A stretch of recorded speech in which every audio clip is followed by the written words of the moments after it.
Hello students, how are you to all? In this video we discuss about the linear equation and inequalities into two variables. Okay, what is linear equation क्या होती है, ये आपकी 10th class में 4th chapter है, chapter number 4। और inequalities क्या होती है, ठीक है। एक क्वेश्चन फिक्स होता है इस एक्सरसाइज में से, एक क्वेश्चन परमानेंटली आता है आपका, वो 100% आता है, ठीक है।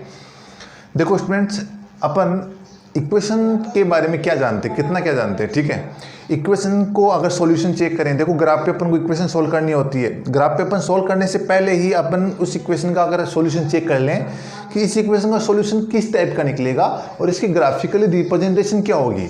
ग्राफ पे इसको किस टाइप से शो करेंगे वो तो ठीक है, लेकिन ग्राफ पे उसकी शो करने की कंडीशन किस टाइप की रहेगी। मतलब कंडीशन का मतलब ग्राफ पे जो लाइनें आएंगी, लाइंस जो अपन उसको इंटरसेक्टिंग लाइन बोल सकते हैं, पैरेलल लाइन बोल सकते हैं, कोइंसिडेंटल लाइन बोल सकते हैं, तो उसकी पोजीशन किस टाइप से होगी। तो ये अपन क्वेश्चन सोल्व करने से पहले ही अगर पता लगा लें तो कितना अच्छा रहेगा अपने लिए, ठीक है। क्योंकि फिर अपन अपने आंसर के लिए श्योर हो जाएंगे कि हाँ कंडीशन चेक करने पे ऐसा आ रहा था और रियल में अपन ने इसको सॉल्व किया तो ऐसा आ रहा है। मतलब दोनों अगर मैचिंग होते हैं, इसका मतलब आपने बिल्कुल इक्वेशन एकदम करेक्ट की है, ठीक है। तो चलो अपन इक्वेशन के बारे में कुछ थोड़ा बहुत अपन डिटेल से पढ़ते हैं इसमें। चलो देखो स्टूडेंट, सपोज दैट अपने पास में इक्वेशन है 2x + 3y = 15, 4x + 2y = 8. This is equation and two variable. Here is two variable is x and y. Okay. Then it is equation number first and it is equation number second. Okay.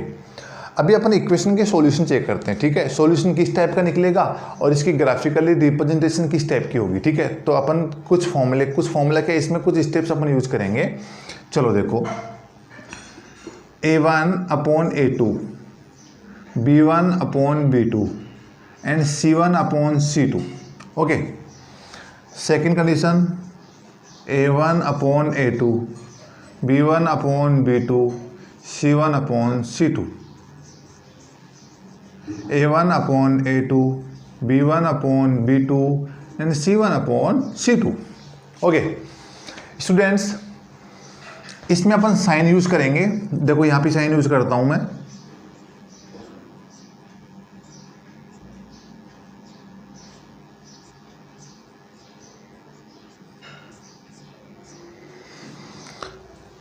अभी a1, a2, b1, b2, c1, c2 क्या होता है वो आपको equation में से ही select करना होता है। a1, a2 होता है ये दोनों, मतलब coefficient of x in equation first, coefficient of x from equation second, coefficient of y from equation first, coefficient of y from equation second, constant from equation first, constant from equation second. Okay, तो अपन को इसी में select करना होता है। लेकिन condition क्या होगी, यदि ये तीनों आपस में इक्वल होते हैं दैट मीन्स आपका सॉल्यूशन जो निकलेगा इक्वेशन का वो किस टाइप का निकलेगा, मेनी सॉल्यूशन। किस टाइप का निकलेगा, मेनी सॉल्यूशन। यहाँ पर अपन दो चीज़ों की बात करते हैं, एक तो सॉल्यूशन की बात करते हैं, एक अपन ग्राफिकली रिप्रेजेंटेशन की बात करते हैं, ठीक है। ग्राफिकली रिप्रेजेंटेशन क्या होगा उसका और उसका सॉल्यूशन किस टाइप का होगा, ठीक है। तीनों ratio, if the all ratio are equal then the what is the solution of these equations, many solution. Which solution? Many solution. Many solution and graphical representation is coincident line. Coincident lines. What means of coincident? This line and upside of this line same edge. Both lines are coincident. Both lines are coincident. Okay. If all are not equal, all are different, no, it is not equal, it is not equal, है ना, then what is solution of this equation? Unique solution. Unique solution. Which type solution? Unique solution. And what is the graphical representation? Intersecting line. Intersecting. Which line? Intersecting line. Okay. And third condition, if one ratio is equal and one ratio is not equal, that means in this condition solution is no solution. No solution. Which type solution? No solution, and the line is parallel. Parallel line. Parallel line, okay, parallel lines. Students अपन इसको easy language में समझते हैं। देखो, आपने मुझसे bike मांगी, ठीक है, सपोज दैट आपने मुझसे बाइक मांगी कि सर मुझे बाइक देना आप। मैं आपकी कंडीशन चेक करूँगा, आपको सिटी में चलानी आती है, आपने बोला यस आती है सर, इक्वल का मतलब यस आती है, कंडीशन सेटिस्फाइड, ठीक है, यस आती है। गलियों में चलानी आती है, आपको स्टेट में चलानी आती है, यस सर आती है।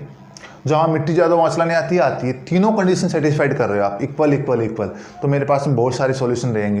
दे दो बाइक, मैं बाइक भी दे सकता हूँ। इतना कॉन्फिडेंट आपके लिए इतना कॉन्फिडेंट हो सकता हूँ मैं कि मुझे डिसीजन लेने में कोई प्रॉब्लम नहीं होगी, फटाफट डिसीजन लेता हूँ मैं। क्यों? क्योंकि आपने तीनों कंडीशन सेटिस्फाइड की है, ठीक है। तो उस कंडीशन में मैनी सॉल्यूशन मेरे माइंड में बहुत सारे क्वेश्चंस रहेंगे, दे देते हैं इसको। मेरे पास में और भी कुछ व्हीकल रहेंगे तो मैं आपको मना नहीं कर सकता, क्योंकि आपने सारी की सारी कंडीशन फॉलो की है, ठीक है। तो मैनी सॉल्यूशन निकल गया, ठीक है। अभी आपने यहाँ पे चेक करते हैं, आपने कहा A1/A2 नॉट इक्वल भी होना। आपने कहा मुझे सिटी में चलानी नहीं आती, नॉट इक्वल, नहीं आती, आपने कंडीशन सेटिस्फाइड नहीं की। मुझे गली में चलानी नहीं आती है, नॉट इक्वल, और मुझे जहाँ मिट्टी ज़्यादा हो वहाँ भी चलानी नहीं आती। स्टूडेंट, आपने तीनों की तीनों कंडीशन सेटिस्फाइड नहीं की, मतलब आपने तीनों का रिस्पॉन्स सही नहीं दिया, नेगेटिव दिया। इसका मतलब मुझे डिसीजन लेने में प्रॉब्लम नहीं होगी, ना तो मुझे यहाँ डिसीजन लेने में प्रॉब्लम हुई, क्योंकि आपने तीनों कंडीशन सेटिस्फाइड किए, तो मुझे डिसीजन लेने में प्रॉब्लम नहीं हुई। क्यों? क्योंकि मेरे माइंड में ये है कि आपने तीनों कंडीशन फॉलो किए, तो फटाफट डिसीजन ले सकता हूँ मैं, मैनी सॉल्यूशन। यहाँ पे भी डिसीजन लेने में प्रॉब्लम नहीं। क्यों? क्योंकि आपने तीनों कंडीशन में नो कर दिया। इसका मतलब मुझे डिसीजन लेना ही नहीं है, मुझे अपने आप ही डिसीजन आ जाएगा। क्यों? क्योंकि आपने तीनों कंडीशन अनफॉलो की। इसका मतलब नहीं दे सकता, क्योंकि आपको चलानी नहीं आती बाइक, किसी भी कंडीशन को फॉलो नहीं कर रहे आप, ठीक है। इसका मतलब मुझे इन दोनों कंडीशन में डिसीजन लेने में कोई प्रॉब्लम नहीं होगी। आपने सेटिस्फाइड किए तीनों को, यस ले जाओ बाइक, आप नहीं किए नो नहीं ले जाओ। लेकिन यहाँ पे प्रॉब्लम, यहाँ पे मुझे कन्फ्यूजन थोड़ा सा हो रहा है इसमें। कैसे? आपने बोला सर मुझे गली में चलानी आती है, रोड पे चलानी आती है, बट मुझे जहाँ पे मिट्टी ज़्यादा हो वहाँ पे चलानी नहीं आती। अब सपोज दैट मैं आपको बाइक दे दूँ और आप वहीं ले जाओ जहाँ पे चलानी नहीं आती, इसका मतलब प्रॉब्लम। इसका मतलब मैं यहाँ पे डिसीजन लेने में थोड़ा सा कम रहूँगा, कन्फ्यूजन ज़्यादा रहेगा मुझे इस कंडीशन में। इसका मतलब इसका सॉल्यूशन कैसा निकलेगा? No solution. और इस कंडीशन में अपन इक्वेशन को सॉल्व भी नहीं करेंगे। मतलब इसका मतलब क्या हुआ? अगर अपने पास में एग्जाम में आ गई तो पूरा सोल्व करके दिखाना है, लेकिन आप इक्वेशन को सोल्व करने से पहले ही चेक कर लीजिए कि उसका किस टाइप का सॉल्यूशन है। मैनी सॉल्यूशन है उसको अपन अंत तक सोल्व करेंगे, यूनिक सॉल्यूशन है उसका भी अपन लास्ट तक सोल्व करेंगे, लेकिन नो सॉल्यूशन जहाँ पे आ रहा है उसका सॉल्यूशन निकलेगा नहीं अपने पास में। आप सोल्व करके देख लीजिए, अपने पास में एलिमिनेशन मेथड है, सब्स्टिट्यूशन मेथड है, क्रॉस मल्टीप्लिकेशन मेथड है। आप तीनों मेथड से किसी भी मेथड यूज करके आप इस इक्वेशन को सोल्व कर लेना। बट यदि इस कंडीशन से आपकी इक्वेशन अगर चल रही है, दैट मीन्स आपका कोई रिजल्ट नहीं आएगा, नो सॉल्यूशन। मुझे यहाँ पे मैं कोई डिसीजन ले ही नहीं पाऊंगा, क्योंकि आपको कुछ जगह चलानी आती है, कुछ जगह चलानी नहीं आती। इसका मतलब इसमें डिसीजन लेने में प्रॉब्लम होगी, ठीक है। इन दोनों में मुझे कोई प्रॉब्लम नहीं है, डिसीजन लेने में इसमें प्रॉब्लम होगी, इसका मतलब इसका नो सॉल्यूशन निकलेगा। In this condition we have not solve the equation, okay, in last, okay. तो अपनी ये बात थी, अपन कैसे सॉल्व करेंगे आप यहाँ पे पुट करके देख लेना, आपके पास में कौन सी कंडीशन आ रही है, उस कंडीशन के अकॉर्डिंग अपन उसका सॉल्यूशन भी बता सकते हैं इक्वेशन का, और उसके बाद में अपन उसका ग्राफिकली रिप्रेजेंटेशन भी बता सकते हैं कि ग्राफ की लाइन है वो किस टाइप की बनेगी, ठीक है। कॉन्स्टेंट लाइन बनेगी मैनी सॉल्यूशन वाली कंडीशन में, यूनिक सॉल्यूशन वाली में इंटरसेक्टिंग लाइन बनेगी, और नो सॉल्यूशन वाली में पैरेलल लाइन बनेगी। क्योंकि पैरेलल लाइन क्या होती है, कभी आपस में क्रॉस करेंगे नहीं, और जब तक क्रॉस नहीं करेगी ग्राफ पे, जब तक आपके पास में आंसर आने का नहीं। इसमें आपका क्रॉस करेगी, क्योंकि वैसे क्लियर जो आपका कंडीशन होती है वो सेकंड कंडीशन होती है। ग्राफ पे सबसे ज़्यादा क्वेश्चन आते हैं वो सेकंड कंडीशन के अकॉर्डिंग आते हैं, क्योंकि इंटरसेक्टिंग लाइन है, वहाँ पे आराम से अपन सॉल्यूशन निकाल सकते हैं। जहाँ पे इंटरसेक्शन पॉइंट है वहाँ पे एक्स एक्सिस और वाई एक्सिस का अपने पास में आंसर क्या है वो अपने क्लियर अपन निकाल सकते हैं, ठीक है। तो ये अपन ने बेसिक सीखा है इक्वेशन के बारे में। ये इक्वेशन सॉल्व करने से पहले आपको इक्वेशन चेक कैसे करनी है, उसको किन किन कंडीशनों से चेक किया जा सकता है, वो कंडीशन मैंने आपको अभी समझा दी, ठीक है। अभी अपन एक इक्वेशन सॉल्व करके देखते हैं, ठीक है। ये अपनी इक्वेशन है स्टूडेंट, इसको अपन सॉल्व करते हैं ग्राफिकली मेथड से, ठीक है। तो फटाफट सॉल्व करते हैं अपन। ये इक्वेशन फर्स्ट है, इक्वेशन नंबर सेकंड है, तो आप यहाँ पे लिख लीजिए from equation first. What is equation first? 2x + 3y = 13। चलो यहाँ पे एक आप वेरिएबल को साइड में ट्रांसफर कर दीजिए फटाफट, ठीक है। तो 2x को मैं ये रखता हूँ, 13, ये 3y प्लस का इधर किसका हो गया, माइनस का, और ओनली x की वैल्यू निकालनी है मुझे, तो 13 माइनस 3y, इस 2 को मैं नीचे ले आऊँगा, ठीक है। ये अपने पास में इक्वेशन बन गई, ठीक है। x वेरिएबल में अपने पास में इक्वेशन बन गई। अब यहाँ पे y की वैल्यू फटाफट पुट करते जाओ आप, और x की वैल्यू निकल जाएगी, ठीक है। तो अपन टेबल तैयार करते हैं यहाँ पे एक, ये टेबल तैयार कर लिया अपन ने, x एंड y, कम से कम 3 वैल्यूज आपके पास में होनी चाहिए, ठीक है।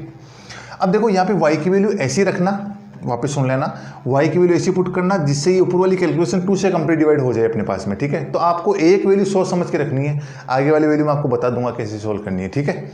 तो देखो मैं 0 पुट करके देखता हूँ यहाँ पे, तो 3 को 0 से मल्टीप्लाई किया 0, 30 में 0 माइनस के 13 2 से डिवाइड होता नहीं है। चलो 1 पुट करके देखते हैं, 1 पुट किया तो 3 1 जा 3, 30 में 3 माइनस का 10, और 10 को 2 से डिवाइड करेंगे बिल्कुल 5 आएगा, बिल्कुल कंप्लीट डिवाइड होगा। इसका मतलब 1 पुट करके देखता हूँ, तो y is equal to 1 put करके देखा, तो x is equal to 13 minus 3y की जगह 1 पुट किया, अपॉन नीचे कितना आ गया 2, x is equal to 13 minus 3 upon 2 कितना आ गया 10 अपॉन 2 इज इक्वल टू 5। तो देखो y की वैल्यू मैंने क्या पुट की 1, तो x की वैल्यू कितनी आ गई अपने पास में 5, ठीक है। अभी नेक्स्ट वैल्यू क्या पुट करेंगे, इसके लिए मैं आपको आइडिया बता देता हूँ।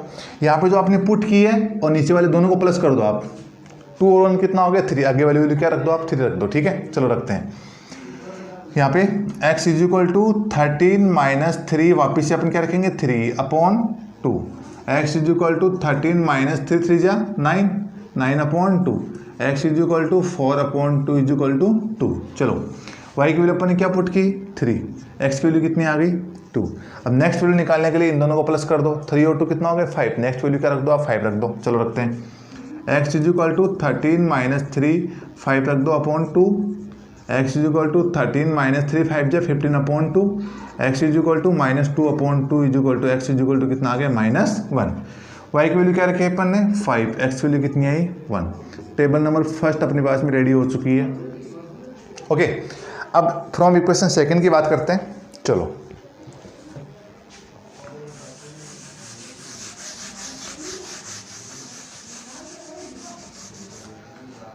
From equation second 5x minus 2y is equal to 4, 2y का ट्रांसफर कर दो, 5x is equal to 4 plus 2y and x is equal to 4 plus 2y upon 5।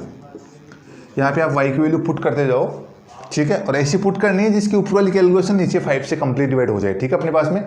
चलो पहले आप एक वैल्यू रख लो, 0 रख के देखता हूँ मैं, तो 2 को 0 से मल्टीप्लाई किया 0, 4 को 0 में प्लस करेंगे 4 अपॉन 5 नहीं होगा, ठीक है। 1 रख के देखता हूँ नहीं होगा, 2 रख के देखता हूँ नहीं होगा, 3 रख के देखता हूँ हो जाएगा, ठीक है। तो y की वैल्यू क्या रखता हूँ मैं 3 रखता हूँ। चलो x is equal to 4 plus 2 3 upon 5, x is equal to 4 plus 3 2 6 upon 5, 10 upon 5 is equal to 2। मैंने x की वैल्यू क्या पुट सॉरी y की वैल्यू क्या पुट की 3, टेबल नंबर 2 तैयार करता हूँ मैं, ठीक है।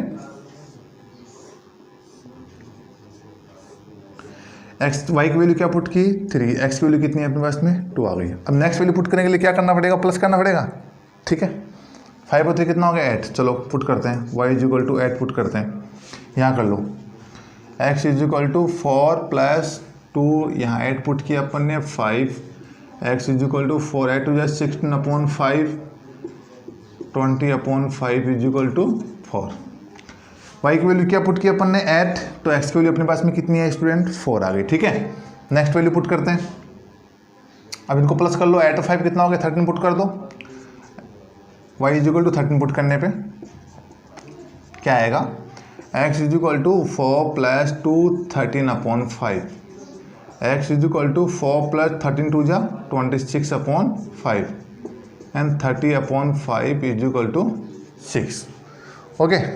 तो what is the value of y 13 and what is the value of x 6, this is table number 2, okay. Now we solve on the graph, okay, graphical structure we have to ready,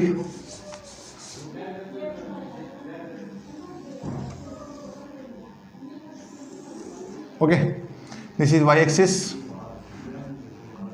this is x axis, x bar y bar, okay student, okay। this is origin point, then here is coordinate 0 0 1 2. What is the highest value of x in plus? Highest value of x 6 na, 1 2 3 4 5 6. What is the highest value of y in plus? Y plus 13. Then 1 2 3 4 5 6 7 8 9 10 11 12 and 13. Okay. What is the negative of x? Negative of x only -1 na? Then -1 -2 -3. Okay. And what is the negative of y? Y negative, no any value, then -1 -2 -3. Okay, चलो table number first की बात करते हैं अपन, अभी represent कर देते हैं। देखो ये आपका बेसिक है स्टूडेंट, ये आपको बिल्कुल नहीं भूलना है, इसमें 100% मार्क्स डिडक्ट होते हैं, ठीक है, करते हैं, ठीक है, तो इसलिए आपको सभी चीज़ों का ध्यान रखना है। ओके, चलो टेबल नंबर फर्स्ट की बात करते हैं, ध्यान से देखना कैसे अपन इनको यहाँ पर रिप्रेजेंट करते हैं पॉइंट को। चलो x की वैल्यू कितनी है 5, y की वैल्यू कितनी है 1। x की वैल्यू 5 पे जाइए आप पॉजिटिव, y की वैल्यू 1, 5 के सामने 1 कहाँ है, ये रहा। ओके, तो यहाँ पे लिख दीजिए 5 and 1। क्लियर। सेकेंड x की वैल्यू कितनी है 2, x की वैल्यू 2 पॉजिटिव एंड y की वैल्यू 3, y की वैल्यू 3 है रही, 2 and 3। चलो x की वैल्यू -1 ये रही, x एक्सिस पे मिलेगी ना -1, y की वैल्यू 5, दिस -1 and 5। अपन क्या करेंगे स्टूडेंट, ये थोड़ा सा यहाँ पे स्पेस आपको ज़्यादा देना पड़ेगा, यहाँ पे -1 -2 -3, ठीक है, तो लगभग यहाँ आ जाएगा। तो अपन इसको इक्वेशन को लाइन अपन इसको मैच कर देते हैं, ठीक है। बोर्ड पे थोड़ा सही नहीं आ रहा है, बाकी एकदम सही लाइन आएगी, ठीक है, बिल्कुल स्ट्रेट लाइन आएगी। ओके, सेकंड इक्वेशन करते हैं अपन, x की वैल्यू कितनी है 2, दिस इक्वेशन, y की वैल्यू 3, ये यहीं पे वही पॉइंट यहाँ पे आ गया, पहले वाला जितना ही था ना वो यहाँ पे आ गया, 2 and 3। x की वैल्यू 4, y की वैल्यू 8, x की वैल्यू 4, y की वैल्यू 8.48, x की वैल्यू 6 एंड y की value 13, 6 and 13। We match the all points this type, okay, this type। then where is the crossing point of the both lines? this point ना, then student you आप इसको यहाँ मिलाइए, इसको यहाँ मिलाइए, तो x की value आप देखिए, इसको यहाँ पे नीचे क्रॉस मिलाने पे x एक्सिस पे कहाँ कट हो रहा है, ये 2 पे हो रहा है, और y की वैल्यू y एक्सिस पे कहाँ मिल रही है, 3 पे मिल रही है, तो x की वैल्यू कितनी आ गई 2 और y की वैल्यू कितनी आ गई उसमें 3।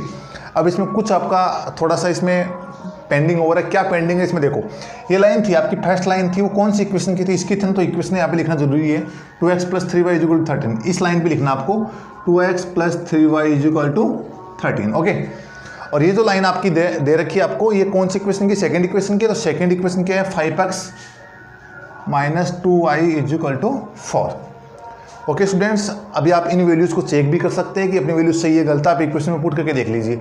x की वैल्यू 2 पुट करो, 2 2 = 4 प्लस y की 3 3 3 = 9, 4 और 9 कितना हो गया 13 हो गया, ठीक है। दोनों इक्वेशन को सेटिस्फाइड कर रही है यदि वैल्यू, तो आपका आंसर बिल्कुल करेक्ट है। तो इस वीडियो में अपन ने बात कर ली है कि ग्राफ के इक्वेशन को कैसे सोल्व करें, ग्राफ के इक्वेशन में अगर कोई इक्वेशन दे रखी है उसका सॉल्यूशन कैसे पता लगाएं, किस टाइप का सॉल्यूशन है, किस टाइप की लाइन आएगी, इंटरसेक्टिंग लाइन आ रही है, इसका मतलब यहाँ पे यूनिक सॉल्यूशन निकलेगा, सो सिंपल, ठीक है। तो ये वीडियो कंप्लीट है, फिर भी कोई प्रॉब्लम हो तो कमेंट बॉक्स में आप लिख के मुझे बता दीजिए। Okay, thank you lot of student.